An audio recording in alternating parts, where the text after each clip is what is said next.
आप आजमगढ़ से आए होंगे, आपने देखा होगा किस तरीके से आप यहाँ पहुंचे होंगे। और दूसरी चीज है कि अखिलेश यादव जी जब से सांसद बने एक बार भी नहीं आए। अभी पूरे शहर में उनके नाम के गुमशुदा के पोस्टर्स भी लगे हैं, शायद आपने देखा होगा।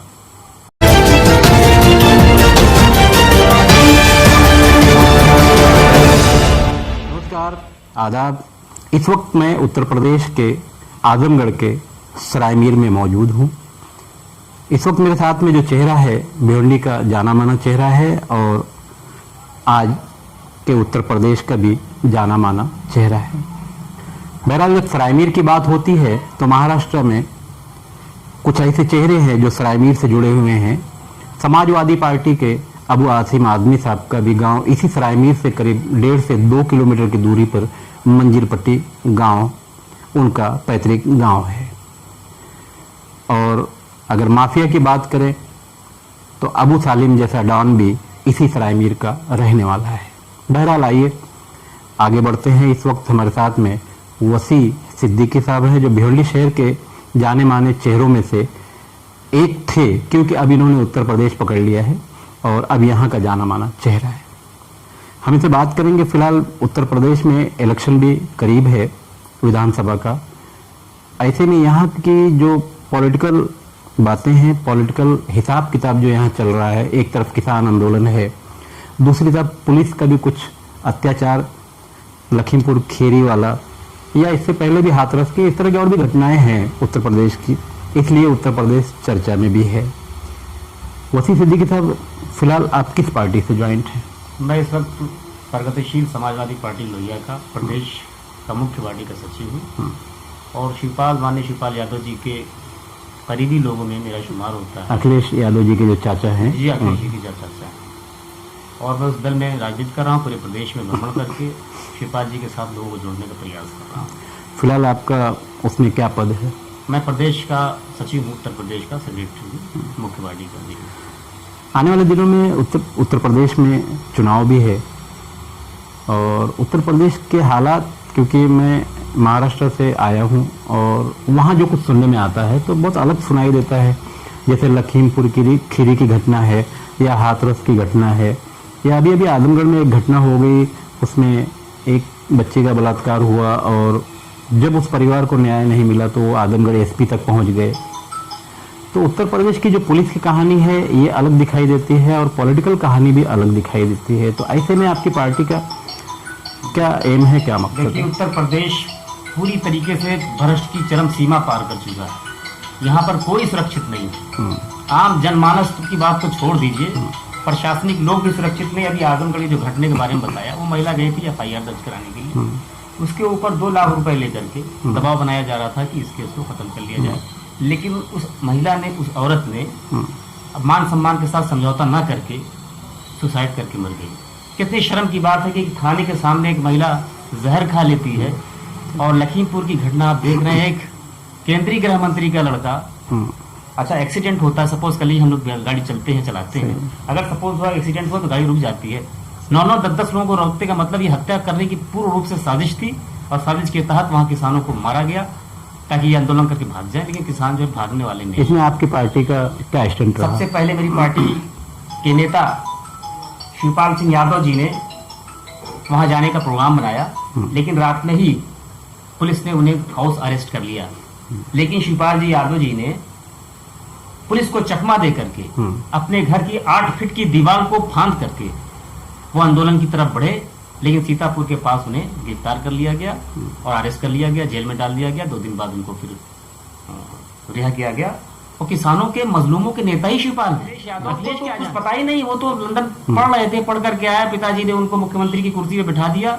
संघर्षों की दास्तां तो अगर किसी ने लिखा है तो उसका नाम शिवपाल यादव है। अच्छा, अखिलेश यादव का ये संसदीय क्षेत्र भी है आजमगढ़ जी, तो यहाँ विकास की क्या हालत है? कोई विकास नहीं। अभी आप आजमगढ़ से आए होंगे, आपने देखा होगा किस तरीके से आप यहाँ पहुंचे होंगे। और दूसरी चीज है कि अखिलेश यादव जी जब से सांसद बने एक बार भी नहीं आए। अभी पूरे शहर में उनके नाम के गुमशुदा के पोस्टर्स भी लगे हैं, शायद आपने देखा होगा। आप एक वरिष्ठ पत्रकार हैं, मेरे ख्याल से आपकी पत्रकारिता के 40 वर्ष से मैं आपकी पत्रकारिता चल रही है। भिवंडी में एक बड़ा पत्रकारों में नाम शुमार होता है। अभी जगह जहाँ पे अखिलेश यादव जी के पोस्टर्स लगे हुए हैं, सांसद लापता, ऐसे सांसद को क्यों चुना जाता है? इससे पहले उनके पिताजी सांसद थे यहाँ से, वो भी कभी नहीं आए।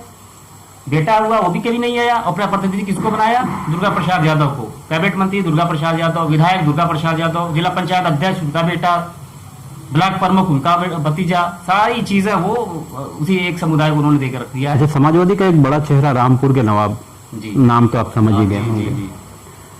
समाजवादी के लिए उन्होंने अपना बहुत ही वक्त दिया, बहुत ही कुर्बानियां दी, मगर जब पार्टी को उनकी तरफ कुर्बानी देने का वक्त आया तो पार्टी ने साथ दिया। जैसा कि आप जानते हैं कि आजम खान साहब समाजवादी पार्टी के फाउंडर सदस्य थे। अगर आज मुसलमानों का पूरा वोट बैंक समाजवादी के साथ जाता है तो इसकी देन केवल सिर्फ और सिर्फ आजम खान साहब की है। और आजम खान साहब के ऊपर 136 मुकदमे दर्ज कर दिए गए। एक बार भी कोई आंदोलन अखिलेश यादव ने नहीं किया, जो कि करना चाहिए था। जब इलेक्शन करीब आ गया, जब ओवैसी साहब ने यह कहा कि मैं आजम खान साहब से जेल में मिलने जाना चाहता हूं, तो अखिलेश यादव फौरन गाड़ी स्टार्ट की और रामपुर उनके परिवार से जाकर के फर्जी संपत्ति लेने का काम किया अखिलेश यादव ने। कोई आंदोलन उनके खिलाफ नहीं चला, उनके लिए कहीं नहीं आंदोलन चला। अभी एक यादव की हत्या हो जाती है। आप चले गए कानपुर में मनीष गुप्ता को, जिसको गवर्नमेंट ने 45 लाख रुपए दिए, उसकी बीवी को फौरन सरकारी नौकरी दी। ओएसडी का पद ज्वाइन भी कर लिया उसने, ओएसडी का पद ज्वाइन कर लिया और खुद अखिलेश यादव उनके घर जाते हैं और 20 लाख रुपए पार्टी फंड से उसको देते हैं। ऐसी ना जाने कितनी लिंचिंग हुई। अखिलेश जी गए किसी मुसलमान के यहाँ? अखिलेश यादव को केवल मुसलमानों का वोट चाहिए, केवल मुसलमानों का वोट चाहिए। बाकी मुसलमानों के मसले मसाइल पे कभी उन्होंने कुछ नहीं किया। यहाँ सरायवीर में एक दंगा हो गया था, 45 बच्चे अरेस्ट हुए थे, जिसपे एनएसए और रासुका जैसी कार्रवाई लगी। समाजवादी पार्टी का एमएलए यहाँ मौजूद था, मैं खुद वहां मौजूद था। कुछ भी नहीं आलमबरी साहब ने किया, वो सारे बच्चे गिरफ्तार हुए। उसकी लड़ाई लड़ने के लिए मैं, वसी सिद्दीकी, यहाँ के पूर्व चेयरमैन उबैदुर रहमान साहब ने मुख्यमंत्री जी से मुलाकात की, डीजीपी से मुलाकात की, तमाम बड़े आला अधिकारियों से मुलाकात की, जिसके एविडेंस फेसबुक और सोशल मीडिया के माध्यम से सब लोग जानते हैं। सारे अखबार में छपा। योगी आदित्यनाथ ने, हम लोगों ने खुद इसकी वो की, तब जाकर के एनएसए की कार्रवाई रुकी। उसके बावजूद भी 4 लोगों पर लग चुका है एनएसए। फर्जी मुलजिमों को कैद कर दिया। समाजवादी पार्टी ने कोई आंदोलन नहीं चलाया, किसी की कोई मदद नहीं की उन लोगों की। मेरा आपसे एक आखिरी सवाल है, ये उत्तर प्रदेश है जी, उत्तर प्रदेश के लोग पूरी दुनिया में फैले हुए हैं, बिल्कुल। मगर ये आज तक कायदे से उत्तर प्रदेश भी नहीं बन पाया। उत्तम प्रदेश बनने की तो कहानी बड़ी दूर है, ऐसा क्यों? देखिए, ऐसा कि यहाँ जातिवाद की राजनीति होती है। हर 20 किलोमीटर के बाद भाषाएं चेंज हो जाती है, हर 50 किलोमीटर के बाद मजहब चेंज हो जाते हैं। तो जब यहाँ पे जातिवाद की मामला जहाँ पर रहेगा, वहाँ डेवलप कैसे होगा? यहाँ मंदिर की बात होती है, मस्जिद की बात होती है, मज़ारों की बात होती है, शिक्षा की, एजुकेशन के लिए कौन काम कर रहा है? कौन से बड़े इदारे यहाँ पे किसने बनवा दिए? अखिलेश यादव की गवर्नमेंट थी, क्या बना दिया उन्होंने? क्या दे दिया? कौन सा इंस्टीट्यूट दे दिया? जो कि यहाँ पे इतने धन कुबेर लोग हैं, माइनॉरिटी में विशेषकर, जैसे कि अभी आपने नाम लिया था वो आजमी साहब का या और लोगों का, ऐसे बहुत बड़े बड़े लोग आजमगढ़ से बिलोंग करते हैं, पूरी दुनिया में रहते हैं। बेसिकली मैं खुद 10 से 12 मुल्कों का मैंने सफर किया है, मैं खुद भी गया हूँ, देखा हूँ, लोगों को देखा है मैंने। तो वो चाहते तो खुद की अपनी यहाँ यूनिवर्सिटियाँ बना लेते हैं, खुद के हॉस्पिटल्स बना लेते, लेकिन ऐसी कोई व्यवस्था यहाँ पे नहीं है। अभी जैसा कि हाहाकार मचा था कोरोना काल में, ऑक्सीजन की किल्लतों का किस तरीके से सामना करना पड़ा, गरीब बेसहारा बेचारे मर गए, जिनको आज ऐसी व्यवस्था होती, ऐसा हॉस्पिटल होता तो ये सारी चीजें मिलती। मैं आज आपके चैनल से माध्यम से निवेदन करूंगा उन बड़े उद्योगपतियों से कि कुछ समाज के लिए कर जाएं। बाकी हम जैसे गरीब लोग हैं, छोटे लोग हैं, जो हम लोगों से बनता है, हम लोग जनता के बीच में जाते हैं और करते हैं। और मैं एक बार और कह के अपनी बात खत्म करूंगा, क्योंकि आपका समय बहुत अमूल्य है। बगैर शिवपाल यादव के उत्तर प्रदेश में किसी की सरकार बनाना नामुमकिन है, मुमकिन ही नहीं नामुमकिन है। अखिलेश यादव को झुकना ही पड़ेगा। जिस तरीके से अभी परिवर्तन रथ यात्रा चल रही है, 2-2 हजार गाड़ियों का काफिला उनके साथ चल रहा है, आपने खुद देखा होगा। जो जमा गफीर इकट्ठा हो रहा है, जो दीवानगी शिवपाल जी के प्रति लोगों को देखने को मिल रही है, ये बताने की जरूरत नहीं है। इसलिए बगैर प्रगतिशील समाजवादी पार्टी के उत्तर प्रदेश में मेरा शिवपाल की कोई सरकार नहीं बन पाएगी। बहरहाल भतीजे को चाचा के सामने झुकना ही पड़ता है, ये पुरानी रीत भी है और आज की भी रीत है। उत्तर प्रदेश की जो कहानी है, मैं अक्सर यहाँ आते रहता हूँ। हालांकि मेरा यहाँ पैतृक गांव फूलपुर के पास उदपुर है, मगर मेरा बचपन और यहाँ तक का सफर महाराष्ट्र का रहा है। उत्तर प्रदेश में पूरी दुनिया से पैसा आता है, न जाने क्यों उत्तर प्रदेश आज तक ढंग से उत्तर प्रदेश नहीं बन सका।